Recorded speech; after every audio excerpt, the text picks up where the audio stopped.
आधीच बोलणं झालं, तरी सुद्धा कृती समितीचं समाधान करण्यासाठी त्यांना बैठकीला बोलवलं आणि ह्यांना वाटलं आता दुसऱ्याला इंटरेस्ट नाही, काय दुसऱ्याला इंटरेस्ट नाही वाटलं ह्यांना. पण झालं काय तुम्हाला माहिती आहे?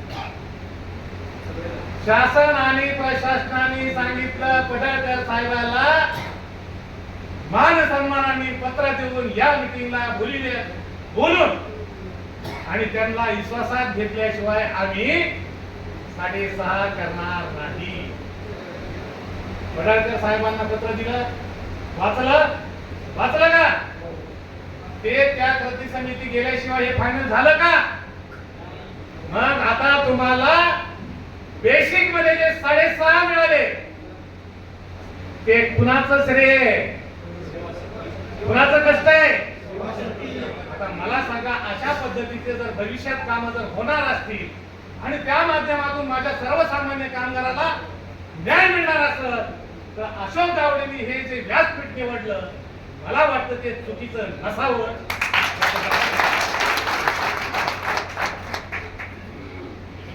आणि म्हणून मित्रांनो, आपला जास्त वेळ न घेता बोलण्यासारखं माझ्याकडे भरपूर आहे.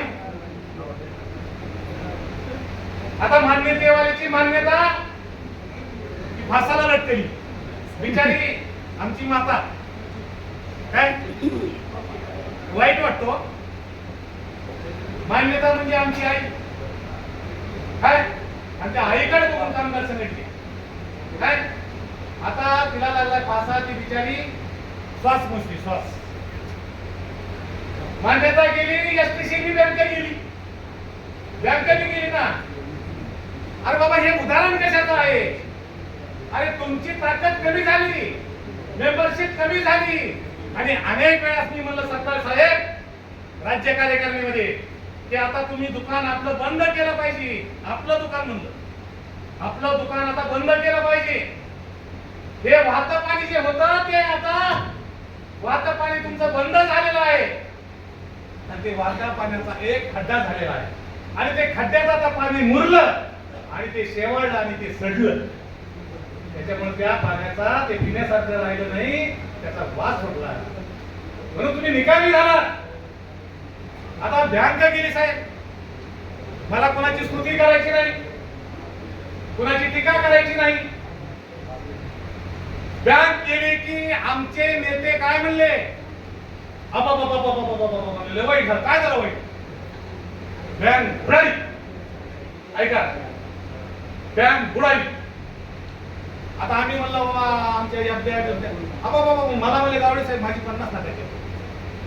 अनेक हे माझ्या जिल्ह्यातले लोक आहेत, विचारा अनेक शेकडो लोकांच्या आमच्या एफडीआय होत्या, एसटी शिबिरमध्ये सेवानिवृत्ताच्या. ह्यांच्यातून बँक गेली की हे म्हणले बाबा काहीच खरं नाही, ताबडतोब एफडीआय काढ. ही वस्तुस्थिती खोटं बोलणार नाही. आपल्या लोकांनी साहेब त्यांच्या मनावर एफडीआय काढल्या साहेब. ते एफडीआय कुठे टाकल्या माझी जाऊ मान्य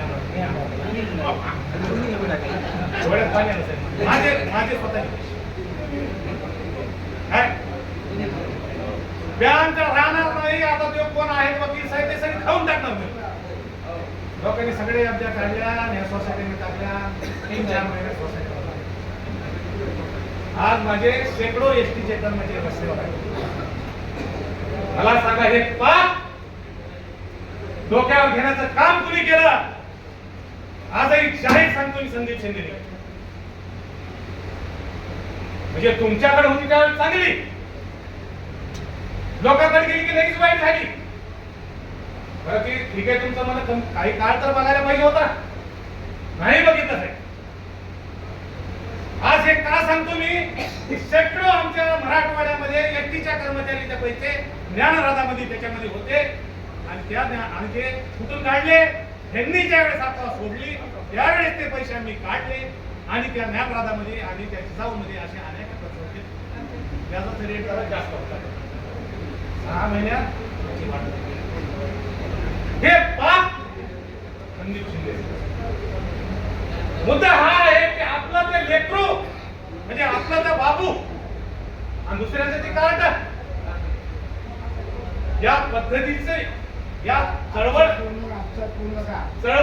या पद्धतीने चळवळ राबवण्याचं काम सध्या त्या ठिकाणी चालू आहे. अनेक भानगड येत आहेत, अनेक. नुसतं पोपटासारखं बोलणं म्हणजे कर्मचाऱ्याचे काम होत नाही. त्याला टेबलवर असं बुक्की मारून काम करून घेणारा नेता लागतो. आणि हे तिथं राहिलं नाही, हे तिथं राहिलेलं नाही.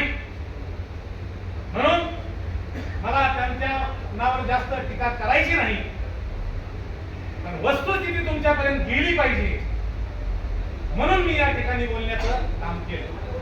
भविष्यात वारंवार आपल्याला अशा पद्धतीचं मोडकं तोडकं माझ्याकडून मार्गदर्शन तुम्हाला वेळोवेळी मिळेल.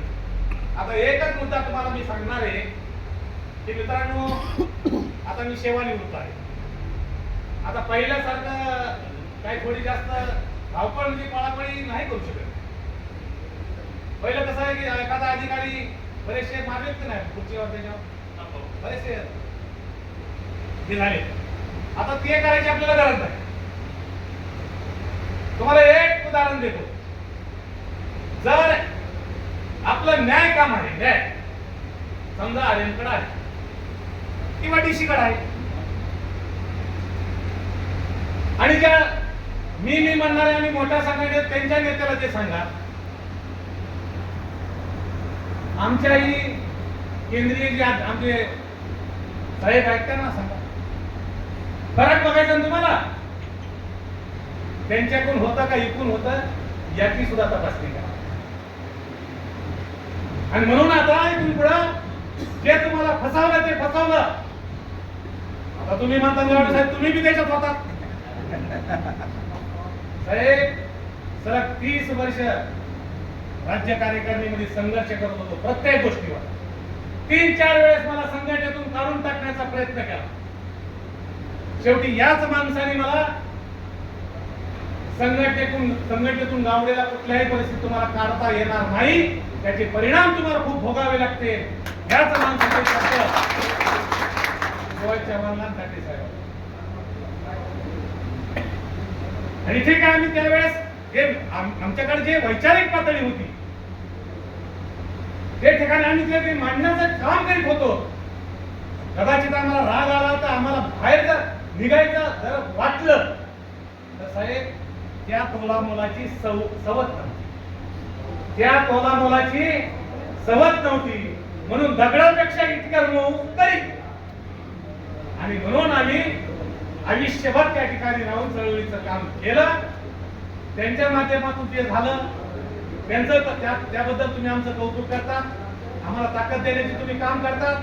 भविष्यातही त्याच पद्धतीनं तुमची ताकद आमच्या पाठीमागं करा. आम्हाला जर तुम्ही ताकद दिली सतीश पेटकरी साहेबांच्या पाठीमागं, आम्ही तेवढ्याच पद्धतीची ताकद उभा करण्याचं काम नक्कीच करू. जास्तीत जास्त आम्हाला संघटनेसाठी योगदान कसं देता येईल ते देण्याचं काम आम्ही करू. आणि एक विनंती करणार आहे, विभागीय कार्यकारिणीवर जे कार्यकर्ते काम करतात, मी हमेशा सांगत असतो तुम्हाला खांडे पाटील गोरे धेरे साहेब हे जे तुम्हाला सगळ्याला माझी जात किती टक्के होती? समजा 100 कर्मचारी, माझ्या जातीचे किती कर्मचारी? 5 धरा.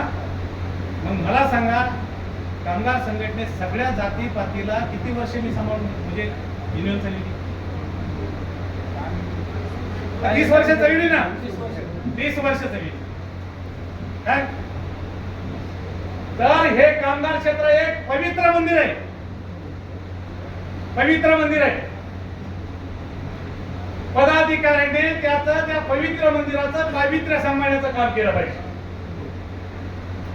आणि चळवळीमध्ये जातीपातीचं राजकारण कोण करतं? राजकारणामध्ये जातीपातीचं राजकारण कोण करतं? ज्याच्या मनातून जी जातच नाही ती जात, आणि त्या जातीचा वापर कोण करतं? ज्याला काहीच येत नाही. लीडरशिप करायची